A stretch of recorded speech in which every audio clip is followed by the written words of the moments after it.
Welcome to the ANEW Body Insight podcast, empowering and inspiring your journey to optimal health. Hosted by Dr. Supatra Tovar, clinical psychologist, registered dietitian, fitness expert, and author of Deprogrammed Diet Culture.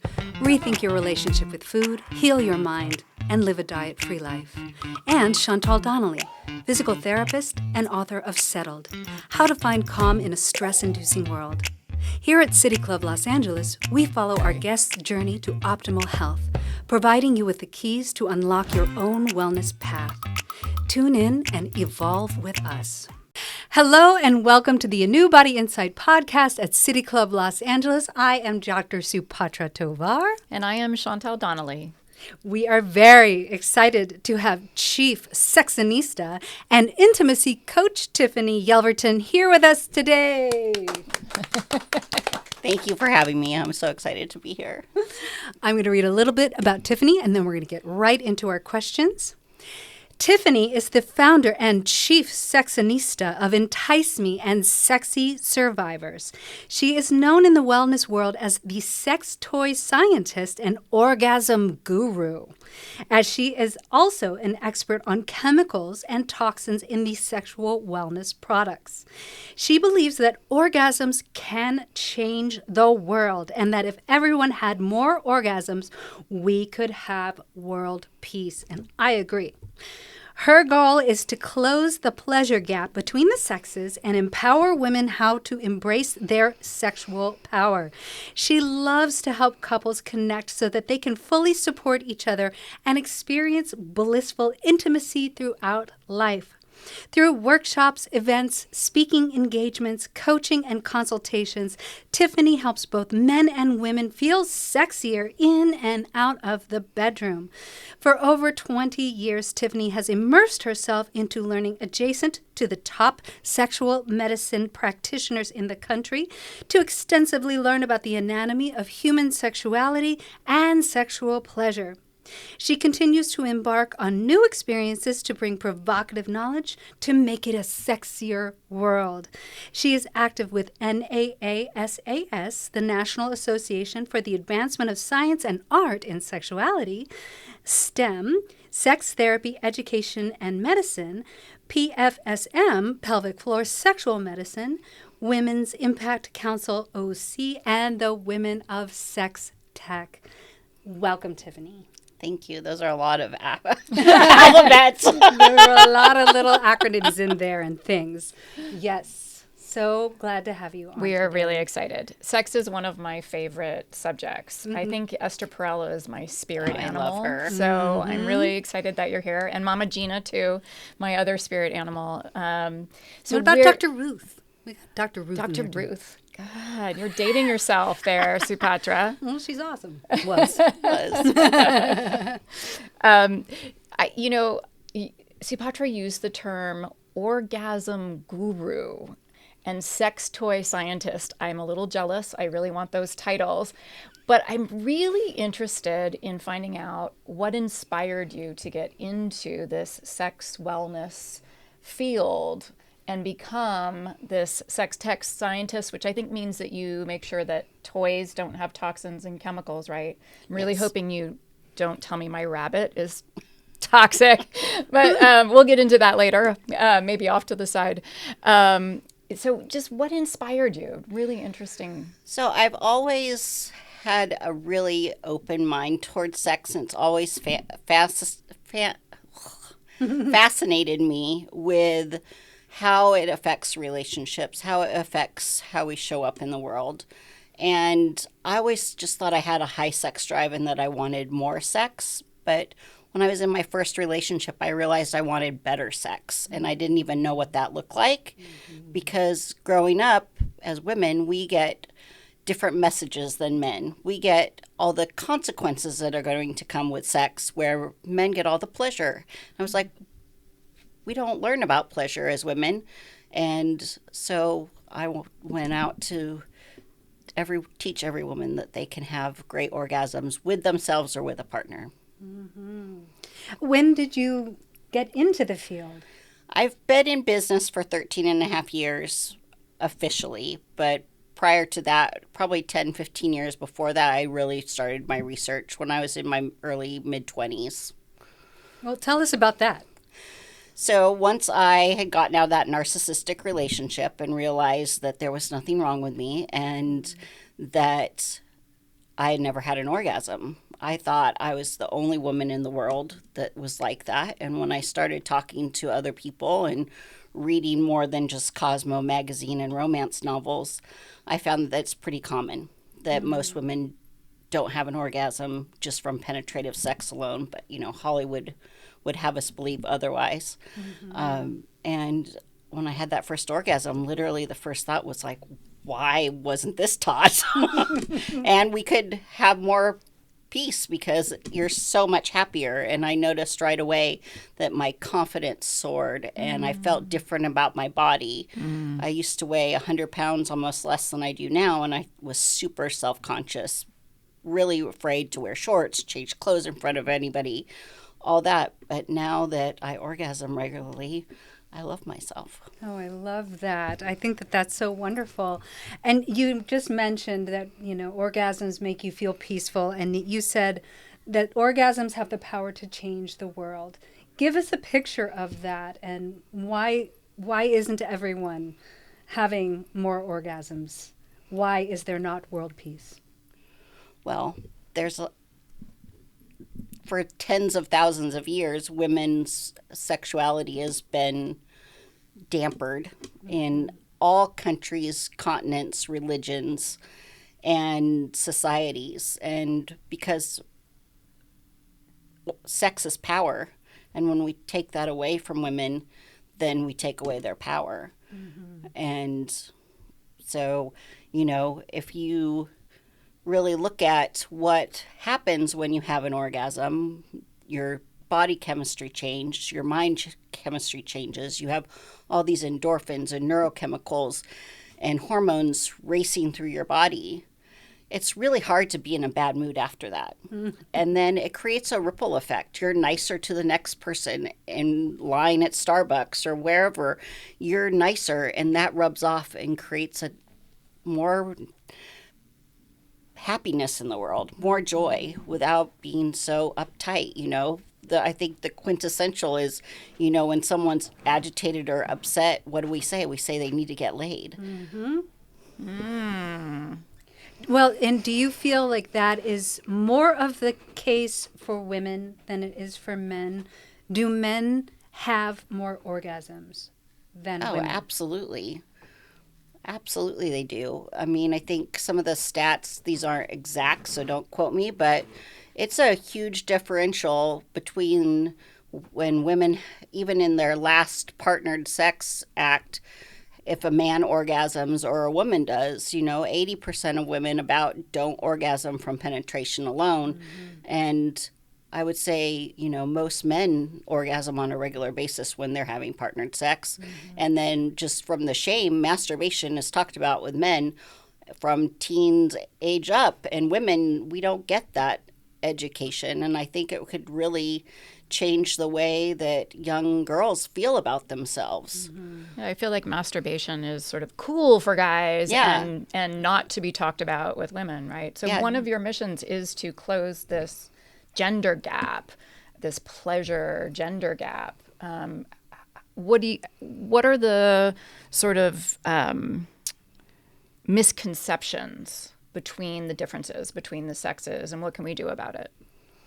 Well, women need to feel comfortable self-pleasuring or masturbating and just touching their bodies. A lot of women don't even like to look in the mirror, little less touch themselves. And we do touch ourselves all the time, but we forget to feel. And so really getting in touch with that and embodying that sex isn't dirty, it's not bad, it's powerful. And one of my favorite quotes is Oscar Wilde is that everything in the world is about sex except for sex. Sex is about power. Interesting. And if you look at the difference between the amount that men are said to self-pleasure and women, it's about 23%. If you look at the gender wage gap, it's about the same. Wow. That's huge. That's a correlation right there. Holy cow. I mean, if you think about it, if you self-pleasure before you come on a podcast, go on stage, are an Olympic athlete, you're going to have less stress, less anxiety. You're going to be more composed. And think of all just the health benefits also of. I feel like to have an orgasm, at least for women, and you can correct me if you think I'm wrong, but I feel like women need to feel safe to have an orgasm. And safety is a big part of feeling better in the world, and also allowing other people to feel good around you, right? And not feeling like you need to be in a fight or flight kind of a stance with other people. Is there a way for women to feel more safe in their bodies and with their partners so that they can orgasm? I think that when women really learn about themselves and their bodies, and that's why I started my company with sex toys, is because that does help to close the time gap and the pleasure gap of just teaching women that it's okay to have pleasure with yourself, because if you can't have it with yourself, it's going to be very difficult to tell someone else what you need. And I think that most women don't know how. Most of us as humans haven't been taught how to talk about sex or how to learn about sex. It's one of the most basic needs, and we don't get any education on it. And so just being comfortable with yourself, and so that you have the skills to say, this is what I like, this is what I don't like, and to have that trust in a partner that you can say those things, then it's going to be much easier to have an orgasm, because you are going to feel that security with someone else and know that your needs are getting met. Do you encourage them to learn how to pleasure themselves first? Yes. If they've never had an orgasm? And maybe this ties into the safety aspect, because I'm sure that you have to feel comfortable with yourself having an orgasm first. That's how I did it. That's how I learned. And it was just kind of a natural process for me when I was a teenager. I was like, that feels good. I'm going to do that a little bit more. And I think that really helped me become more comfortable and in touch with my body. How do you help them achieve that level of safety and calm? What do you encourage them to do? Well, I start them with just non-sexual touch. Talk about spirit animals. Masters and Johnson, Jenny Johnson is my spirit animal. And just that non-sexual touch of sensate touch, and learning how to stay present in your own body and how to touch yourself so that you're just enjoying every little bit of it. Yes, talk a little bit more. Sensate focus is something that I incorporate a little bit into my, I don't have that many couples, but certainly I help people understand about the need to have that kind of non-anxious time, either with yourself or with, your partner, where it isn't sexual. And that helps to, create that safe environment. Gives a picture of what you might encourage people coming from that lens of sensate focus. Absolutely. So even today I was in a session with one of my clients on Zoom, and it was her first session, and she's not had any penetration for 17 years, and she was like, okay, what are we going to, and I'm like, first we're going to just relax and just put your fingers on your face, and I want you to just close your eyes and touch your face and just focus on where your fingertips are touching your face, what that feels like, what are you feeling? Do you feel little hairs? Do you feel little bumps? What temperature is your skin? And just really focusing in on, wow, and it's so erotic when you do that. And it's like, you just get tingles. It's like, wow, that does it. But we don't do that enough. And so I really encourage to take in all five senses, to even when you're in the shower, that you smell the body wash, that you smell the water, that you feel it on your skin. Because I know me, I'm like, did I wash my hair? Did I shape that leg? And we just get in such a routine that we forget to take time for ourselves. So it's about touch and the sensation that you're feeling when you're touching yourself in that non-sexual way in the beginning. Then how do you get them into more of a sexual touch? What do you recommend for people?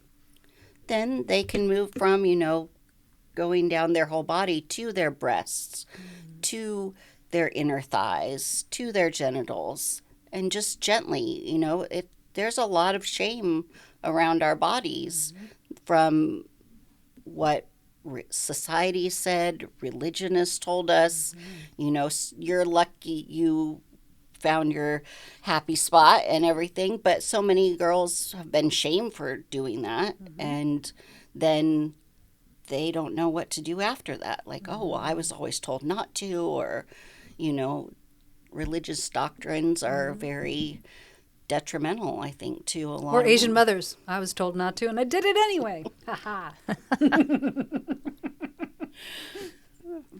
Well, I love that. And then you work with couples. So tell us about how you work with couples and, you want them to connect more deeply.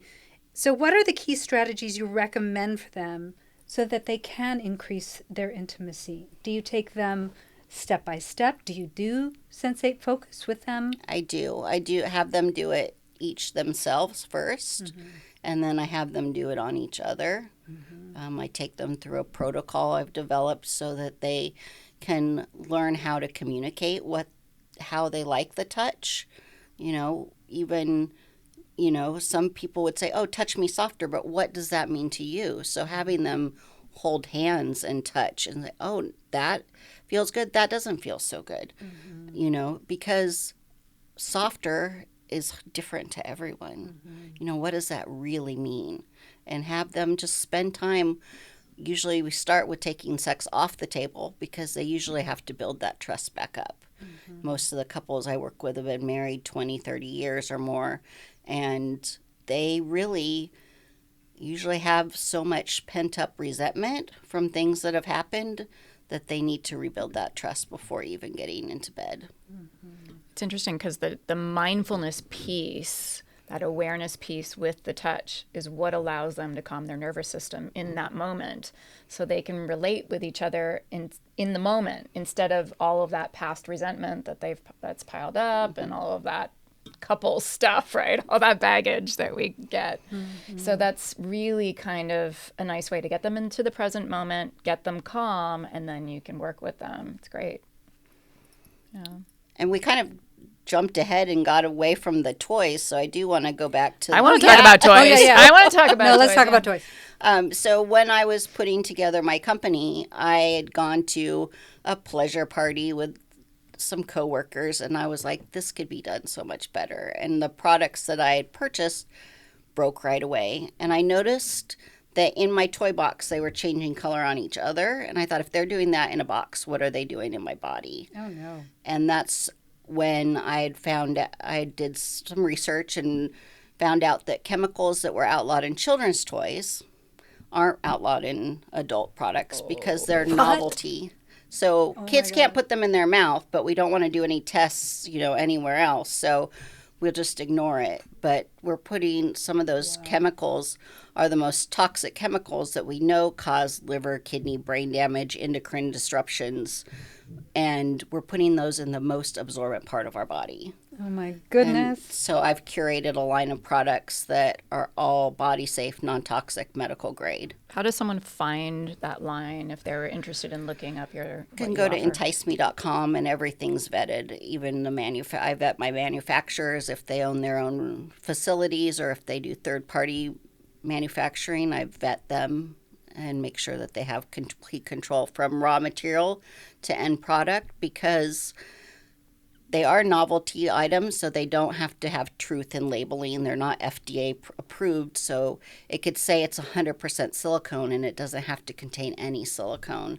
And I learned the hard way when I was testing products at the beginning is things would say they're silicone and you'd get them and there's tests that you can do and they would just disintegrate. I have this bag of like goop that is just old toys that have just completely disintegrated over the So years. if I've had my rabbit for many, many years and he's still intact, are we good? Am I okay? Possibly. There are some really good brands out there. Don't take my rabbit. You better check your rabbit. But there is a lot of new technology on the market now also of really great products. And if you've had it for that long and it still works, it's probably one of the better brands, because most of the novelty, more inexpensive products, and not that they're inexpensive, but they're inexpensive to make, don't last. What about the magic wand? Oh, yeah, it's amazing. It's a my God. classic. It is the best thing ever. Except But for is your it safe? husband, though, It is right? safe. He's in the audience, so Well, you my got to husband say, bought it for yeah. me. Well, and that's where, people say that and we joke about it, but toys aren't a replacement for a person. They're an adjunct, just like you wear a necklace to make your outfit look better and to make it prettier or whatever. Toys make your sex life better. We don't eat the same food every day. Why do we expect to have the same sex every day? Yes, go into that some more. How exactly, and what kinds of toys really help couples kind of increase their intimacy? What do you suggest? Well, first of all, any little stimulating vibrator, a magic wand, whatever you like and is comfortable for you. Most women need 20 to 40 minutes of foreplay and men need about 2. So we need to close that time frame sometimes in our busy world. And toys can really speed that up, really safe, essential oil-based stimulating gels and creams can help that you could put on before you're getting ready for bed, and by the time you're ready to go to bed, you're a little bit more stimulated. Or put on audio erotica while you're brushing your teeth, and then your brain is already going, and it's not just stop and go. Yes, because I think a female's brain, more so than a male's brain, needs to have not just, visual stimulation. I think, imagination is really important. And you were going to ask about Pornography. What's your thought on pornography? I have a teen boy, so I feel like it just kind of depends on the population that we're talking about. But maybe you can speak to that as well. I think that if it's something that turns you on, that's great. But know that it's acting, just like a love story or Marvel movie. Those are actors. It's not like you can just go be Superman and jump off a building. It's just same with porn. It's actors, and those are not real situations. And that porn is very anti-feminist and doesn't rarely show women's pleasure at all. And most of the situations, what really bothers me about porn, and has great uses too, but is that young men are learning from porn and that they think that that is what women want. And that's what worries me about having a teen boy, because I've often said to him, like, sex is great, porn is great, know the difference. They are two very different things. And you can, I think as you get older, use porn as a stimulant, watching it as a couple. And I've found a couple of less misogynist porn, let's say, and actually fairly female empowered porn. Hard to come by, but it is out there. And I feel like as a older woman, it's more appropriate for me to go there than it is for my teen son, because he doesn't have that education and that experience yet to really know what real sex is, right? Well, and that ability to even discern what is good or bad or, pleasurable, because he is a teen boy and their brains aren't even developed all the way yet. So, I'm sure maybe you haven't heard about this, but there was quite a big study that they did at Indiana University about women and girls and choking, and it's absolutely terrifying. Tell us about it. The choking, and the New York Times actually covered it a few months ago too. It's just the proliferation of amount of young women who are choked non-consensually in their first time even sex acts with a new partner, just because it's like 85% of girls or something like that. And that's because the boys are seeing it in porn.